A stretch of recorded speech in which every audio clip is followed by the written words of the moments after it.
cứ đi lên đến nghĩa trang Đạo Đức và nhìn về bên tay trái nên đồi thấy hai anh bộ đội đi trước. Thì tôi đã cứ gọi Tuấn ơi. Cứ nghĩ đến con không còn xác thể nữa, không còn là hài cốt nữa thì rất là đau đớn, khổ tâm. Từ năm 79 đấy không được một lời thốt gọi mà mẹ ơi, bố mẹ Bà Long thấy tội nghiệp đó.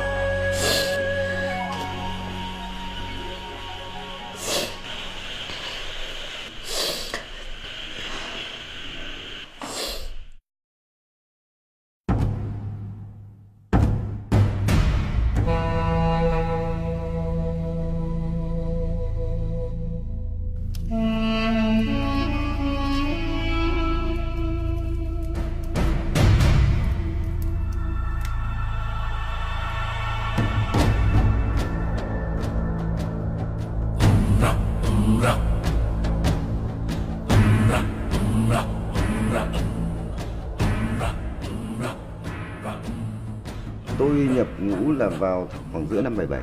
Lúc đấy thực ra là nếu mà nói là cái lúc nhập ngũ là vào thời bình, không ai nghĩ là lúc đấy là đi còn chiến tranh.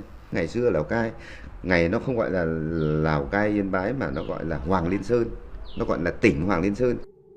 Đấy tháng 12 năm 78 là bọn tôi đã lên đấy đào hầm và nằm võng ở trên rừng, mất ăn một cái Tết ở trên rừng rồi.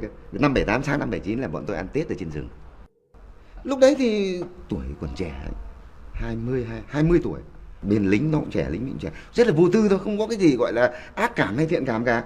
Không thiện cảm mà cũng chẳng ác cảm. Nó nghĩ theo cái kiểu là không phải là kẻ thù mà là cái chuyện là chúng mày làm nhiệm vụ, chúng mày ta làm nhiệm vụ, đến một lúc nào đấy mình và nó sẽ cầm súng đánh nhau. Cái lúc đấy thì tôi nghĩ rằng là không phải là tôi mà mọi người dân Việt Nam đều nghĩ là chiến tranh sẽ xảy ra, chỉ vấn đề thời gian thôi. Ngày thứ nhất, tức là hôm 17 tháng 2, tức là ngày đầu tiên trong sách sử vẫn ghi lại đấy, tôi nhận thức được là chiến tranh đã xảy ra, là mình bây giờ đang đến cái chỗ mà đang xảy ra đấy, cái đích để mà nhiệm vụ của mình đấy. 2 ngày đầu là tôi chỉ chịu pháo thôi, chưa nhìn thấy một thằng Trung Quốc nào cả. Đến ngày thứ 3 thì bắt đầu, đó là đầu tiên là bắt đầu chân đồi mờ sáng, pháo đầu tiên. Các anh có tưởng tượng được là cái loạt pháo đầu tiên đấy nhỉ? Tôi là một thằng mới lớn lên, chỉ xem phim ảnh biết chiến tranh thôi. Tôi không nghĩ là những cái tiếng pháo nó rít và nó nổ lớn như thế. Tôi không hiểu tiếng nổ của bom, của pháo nó như thế nào. Tiếng nổ kinh khủng khiếp luôn, mà nó rít, nó nổ như là cấp tập liên tục.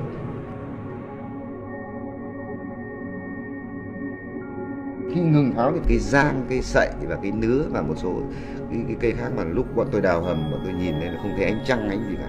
Nó dày đến mức độ như thế, nó cuốn như thế này, nó dày đến mà khi bọn tôi hết cái loạt pháo, bọn tôi nhìn lên gần như là trống, bãi trống luôn. Ngày thứ 6 tôi bị, mình rất dở hơi là nghĩ nó là cũng như kiểu quả cối. Tôi lại cũng cưng nghênh đầu lên là nghe rầm một phát bay qua đầu, quả thứ nhất.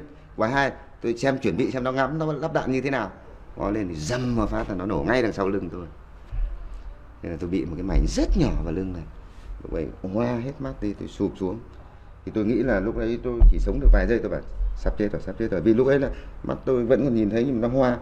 Tôi đập vào tay này với đập ra đất này nó như nhau, nó không cần cảm giác gì cuộc sống. Mình lúc ấy đâu có biết, tôi nghĩ là chắc là ruột gan là bay đi hết rồi, nó nghĩ như vậy thôi.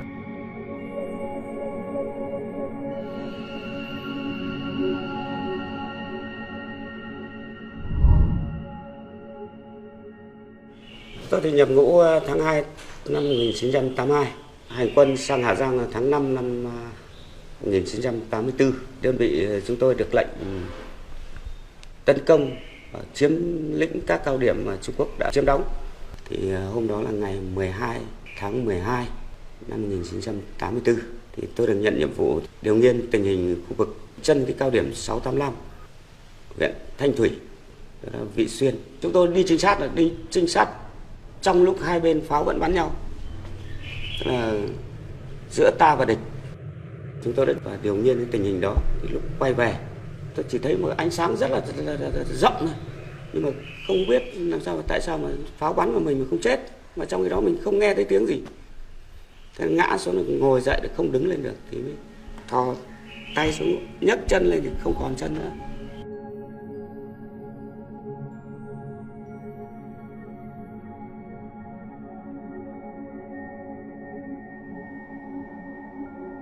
Khi bị thương trong lòng địch thì không thể kêu lên được mà cũng không thể gọi ai được.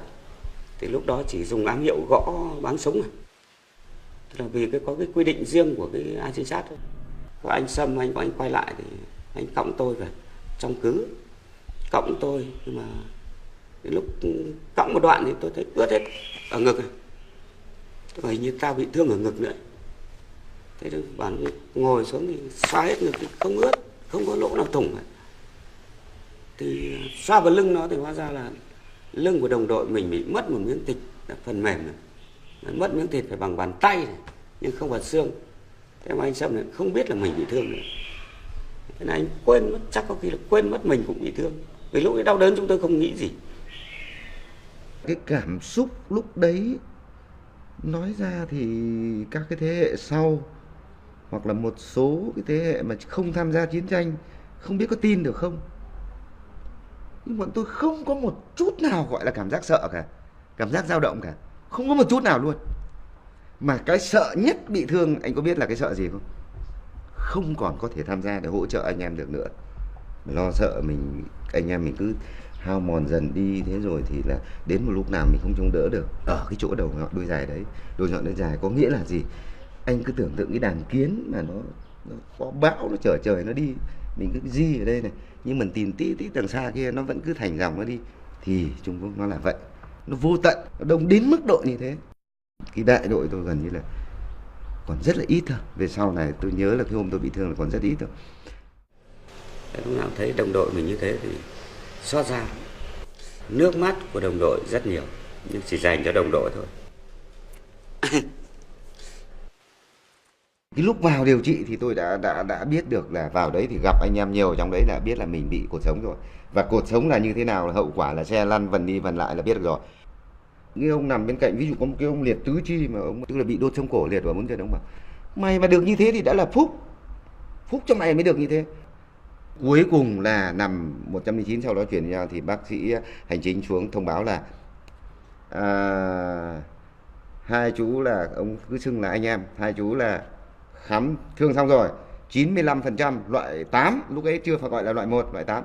Thế tôi còn nói là loại 8 đã nặng nhất chưa anh? Và nặng nhất rồi.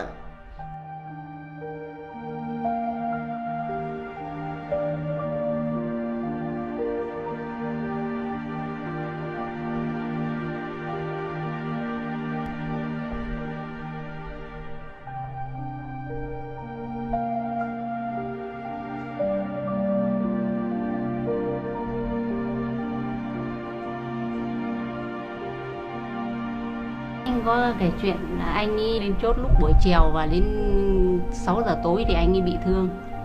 Mà thời gian anh ấy đi bắt đầu ăn cơm thì bắt đầu có báo động, thế là anh ấy bỏ cả cơm rồi là đi lên chốt.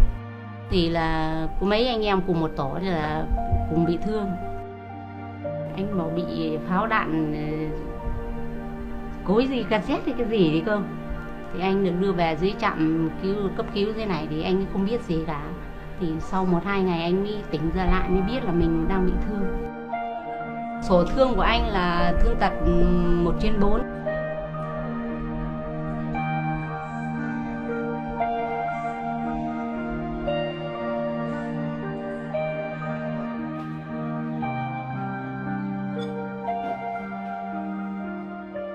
Nghĩ rất nhiều thứ, miên man đến rất nhiều thứ.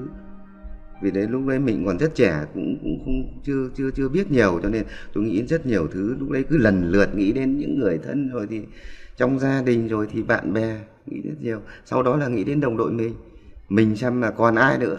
Và lúc đấy lại rất là mong là được biết một cái tin mà rất mong muốn được biết là đơn vị còn những ai. Rất mong muốn được biết là còn những ai và những ai đã hy sinh. Là cái cảm giác đấy cũng trỗi dậy khá là nhiều. Thật sự mà nói lúc đấy là chưa có người yêu, nên chỉ nhớ mẹ, nhớ nhà. Rất nhớ nhà, rất nhớ mẹ, rất nhớ bố, rất nhớ anh chị em.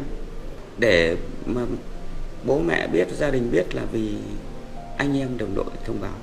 Thì anh em cũng sốt ruột quá và có khi việc thông báo với gia đình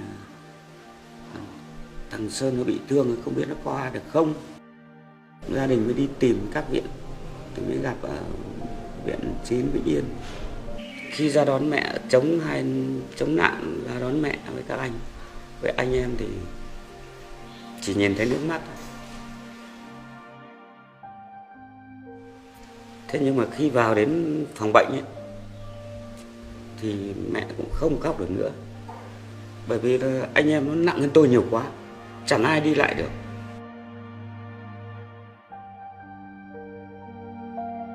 Tôi về đây công tác được 31 năm. Mình cũng trải qua quân ngũ. Nếu những trường hợp mà các anh các chị mà không ở đây công tác tại trung tâm thì không thấu hiểu được cái nỗi đau do vết thương chiến tranh để lại. 400-500 thương binh ở trong một trung tâm này. Nhìn thấy các bác là mình cũng có những cái đồng cảm, là biết chia sẻ ở cái chỗ là cái mất mát về một phần xương máu. Nên là khi mà các bác trái nắng rời rời thì là cái vết thương nó lại hoành hành, đau. Má dễ chịu không? Trên đây mồ hôi nhỉ?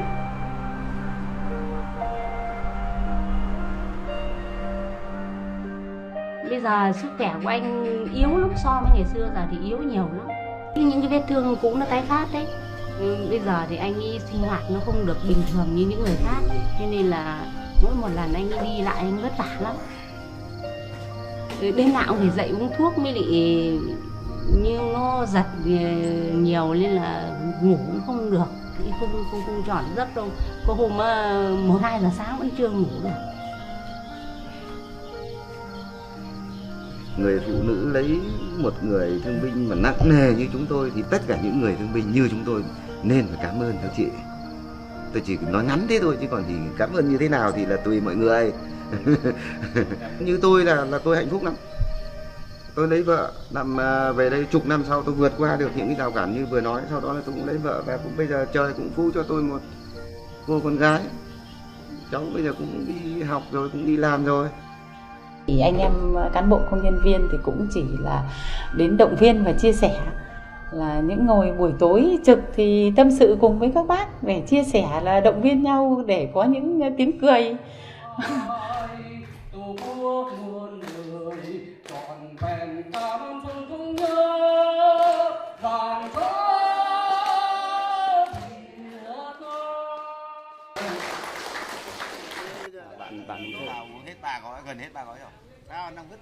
Đúng là mình vẫn còn may mắn so với đồng đội mình nằm xuống, mà đồng đội của tôi chết ở chỗ là vĩnh viễn không bao giờ lấy đưa được hài cốt của anh về nữa.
Sen kiểu lúc bấy giờ đi hơn 20 người cơ.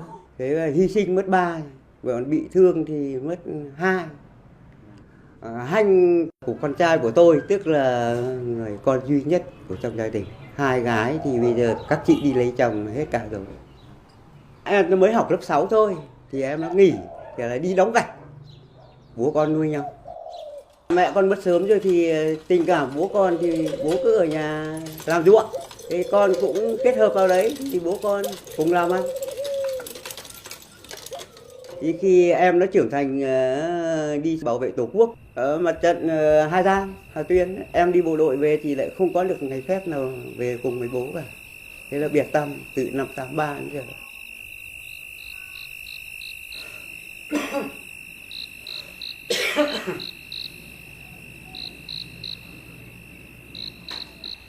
Tôi lại về quân khu Thủ Đô hỏi, nó bị thương, đã băng bó, bác sĩ với các thứ linh tinh đã băng bó đầy đủ cho tất cả rồi, nhưng pháo kích nó dập xuống thì không mang vác kịp nữa, thì là pháo kích nó dập xuống là không có.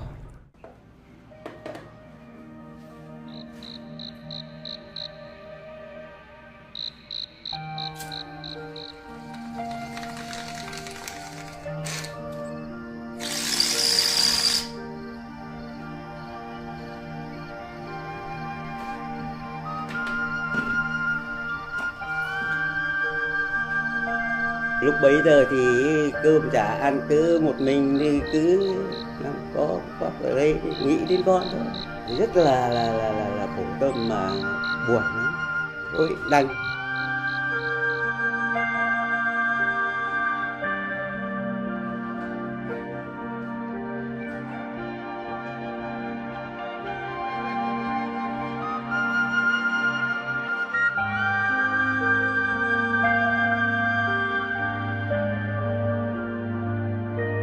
Anh bảo ôi giời ơi, lúc nào chẳng nghĩ đến con, nhưng bây giờ biết là nó hy sinh rồi thì làm sao mà nó gọi được mẹ ơi nữa.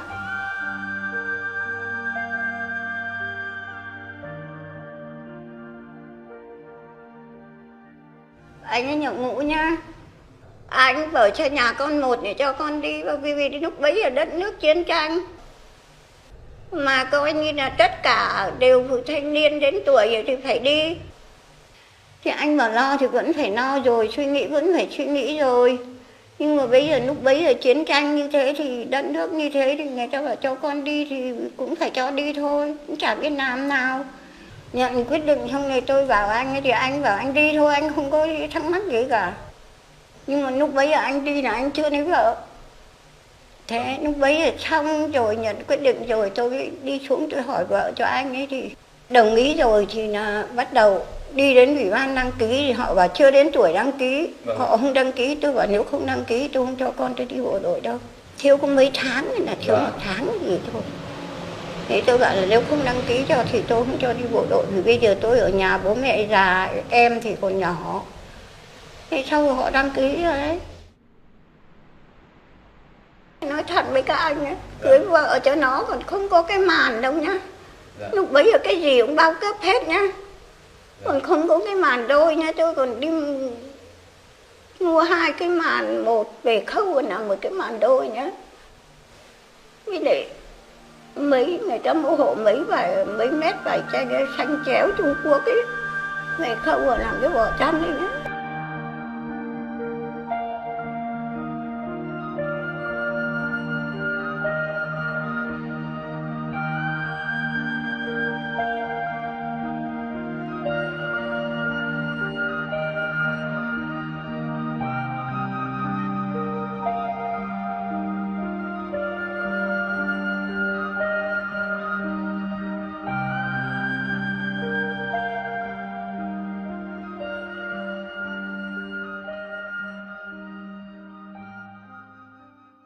Đi bộ đội thì đến lúc họ chuyển đi Hà Giang là đi vào sư đoàn 316 đấy. Đấy thì là đi rồi là lúc bấy là em đẻ con cháu Thủy này thì được 3 tháng thì 2 tháng hay 3 tháng bố không biết mặt con không biết mặt bố. Có gửi thơ về, gửi thơ tôi đưa cho vợ nó cả đấy. Thơ viết thơ rồi nó bảo với tôi là mẹ ơi mẹ đặt tên cháu là Trần Thanh Thủy, tức là ngã ba Thanh Thủy đấy. Thì em nó có viết cái thơ về cho tôi, em nó bảo rằng là mẹ ơi Tết này con không được về đâu, mẹ ở nhà mẹ trông nom con, cho con với lại cho mẹ nó, để đưa cháu đi bên nội bên ngoại chơi, thì Tết xong thì con về. Thì nó bảo với tôi thế thôi. Thế thì đến lúc ăn Tết xong thì tôi nhận được tin là em nó hy sinh. Nhưng mà lúc bấy là vì tôi cũng phải nén tâm, là vì vợ nó mới đẻ. Đấy, con nó còn nhỏ. Đấy, tôi cũng phải nén tâm tôi chịu. âm thầm. Trước đây bé lúc nào em nghĩ là bố sẽ khoác ba lô về cái con đường mòn nhà mình đấy, chứ không bao giờ nghĩ rằng bố mất thật sự. Nhưng mà đến cái lúc mà khi em lớn lên ấy, quá 10 tuổi rồi, em nghĩ rằng không bao giờ có sự trở về của bố nữa. Lúc đấy thì nghĩ rằng là bố mất thật sự rồi. Liệu các anh có cầm được không nhá? Nên nghĩa trang các anh ra, các anh bảo bác ạ, cháu cũng đau lòng lắm, mà các bác vào đây cũng khổ lắm, thì thôi cháu tin cho bác là anh Tuấn đang hy sinh rồi, nhưng mà chưa lấy được hài cốt ra.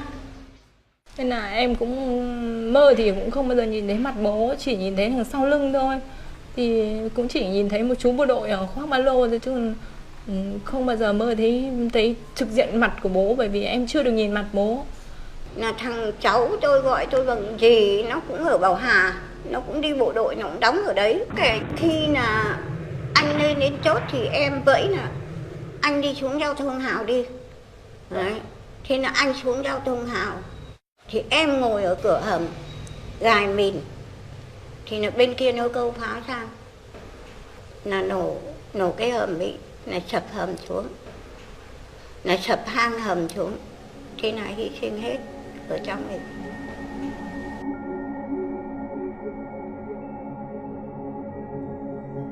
Lúc bấy giờ anh vợ nghèo khổ như thế, bố thì đi bộ đội, ông già tôi Điện Biên, chiến sĩ Điện Biên.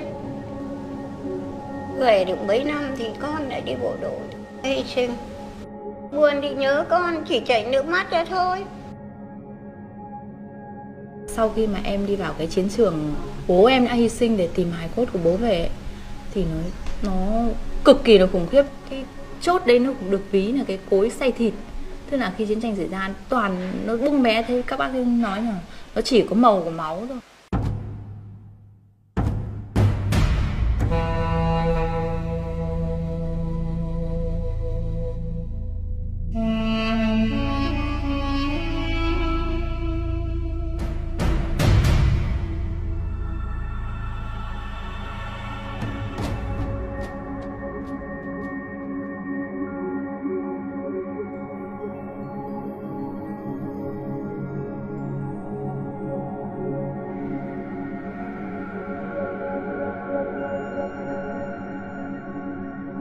Nó tàn ác quá, lúc ấy thì rơi nước mắt.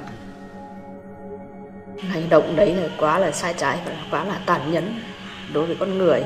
Mình là con người mà tàn sát lẫn nhau thì thật là tội ác tày trời.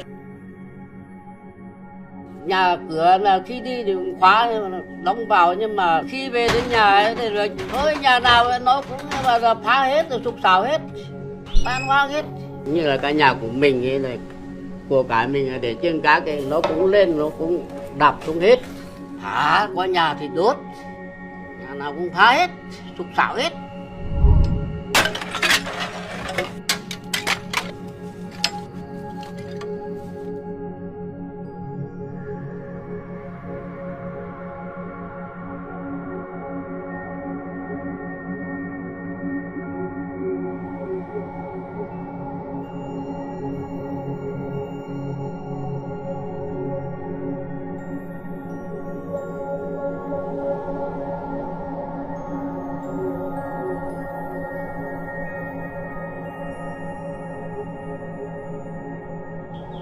Mình được chứng kiến là khi quay về sau ấy, quay về ấy, là bốc rơi đào cái giếng kia để lấy bốc người lên chồng chất nhau toàn xác. Lúc vớt lên ấy, ở đây thì trẻ em và đàn bà giết hết. Đa số các em thì cũng khoảng từ 1, 2, 3 tuổi thôi. Nhà trẻ mẫu giáo thôi mà. Tất cả tại sao lại toàn nữ trẻ em? Vì đây là nhà trẻ của cái công ty giống thức ăn gia súc của tỉnh Cao Bằng. Cái công ty ấy là trẻ con chạy chậm quá. Và cái ý đồ sơ tán thì mình có, nhưng mà chắc là bên công ty là chưa chuẩn bị kịp, cả phương tiện không có đâu, đi bộ thôi. Nên là xảy ra cái chuyện này là trên đường đi thì bị quân Trung Quốc vây nó dồn vào cái khu tập thể. Nhiều bà mẹ còn chưa đến đón con kịp thôi mà. Vớt lên cái số trẻ con là một số không biết mẹ là ai. Cái tàn thương nhất là cái mà con chết mà mẹ cũng không biết là chết ở đâu. Vớt cái giếng ấy là mùi rồi, có mùi rồi. Lên đấy toàn là thấy lưới lê chọc. Đấy, mẹ con này mà đang cõng nhau ấy, thì về lấy lên thì thấy toàn lưới lê chọc. Hai đứa con nó còn chọc mà mấy phát vào chân rồi, xong lại chọc vào lưng. Đấy. Tại khi xỉa xong là cho úp xuống giếng luôn. Toàn bộ những cái động tác là rất dã man. Xem mà thấy mà nhận dạng nữa là biết người đồng bào dân tộc Tây. Toàn là người ở trong cái trại lợn Đức Chính ấy, là công nhân của trại lợn. Ở trong Đức Chính ấy. Hai mẹ con là ở làng trên này trên đấy là cũng là người làm ở đấy. Để mình mới biết là công nhân của trại lợn thôi. Cũng là mẹ con ấy cũng là làm công nhân trại lợn. Mẹ thì làm tổ trưởng của cái tổ chăn nuôi kia. Nghe các cụ kể lại bảo là lúc chạy tàu này kia ấy, thì mẹ tôi lại cõng đứa em nữa, xong rồi thì em bị địch bắt ở chỗ Võ Đạo Hoa này, bắt lần 1, xong thì thấy có cả trẻ con, toàn đại đa số là trẻ con nhiều thôi, thì là bắt lần đầu thì bọn nó thả ra nhưng mà đi bảo là cho vượt sông sang sông đi để trốn thoát, nhưng mà lại không vượt được, thế lại bị bắt lại lần thứ 2 thì lại lên cái lấy hội khác không phải hội đầu, thì nó mới tàn sát cho xuống giếng kia. Em thấy bà nội khóc, ngày nào cũng khóc ôm cái con nhà của bà chủ nhà cho trọ kia, khóc suốt ngày. Thế xong một ngày loa đài nói bảo là ai là thân nhân của những nạn nhân ở trại chăn nuôi Đức Chính đã bị Trung Quốc nó tàn sát cho xuống giếng ở chỗ làng Nông Trúc kia ấy, thì đến nhận xác. Đưa lên mà họ giải ra là mà trên cái mặt ruộng ấy, xong rồi cho họ mà nhận xác. Người đó ở trên cạn ấy thì là nhìn mặt là không rõ rồi, nhưng mà người còn ở dưới nước ấy thì còn nguyên. Thì đến nhận xác thì lúc đấy nội tôi, bà nội tôi mới cho chú tôi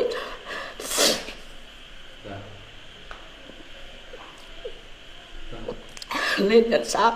Thì mẹ tôi thì có mái tóc dài, thì chú út thì cũng mới nhận dạng được, và còn một đứa em gái 8 tháng tuổi cũng vẫn bị ở trên lưng ấy, bị nó đập vào đầu, thì cái đầu nó bị lõm một vệt ở trên đỉnh đầu. Ghê, thấy thảm quá. Ai cũng có một người mẹ, nhưng mà hàng ngày thì người ta gọi mẹ thì mình cũng xúc động lắm.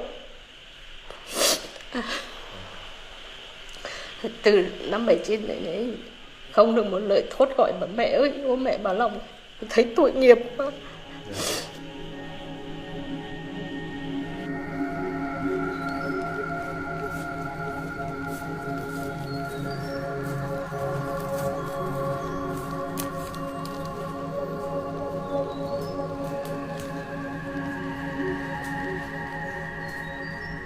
Tại bia này đấy là vụ tàn sát của lính tàu, tàn sát dân mình, cho xuống cái giếng này, cả trẻ con giết hết.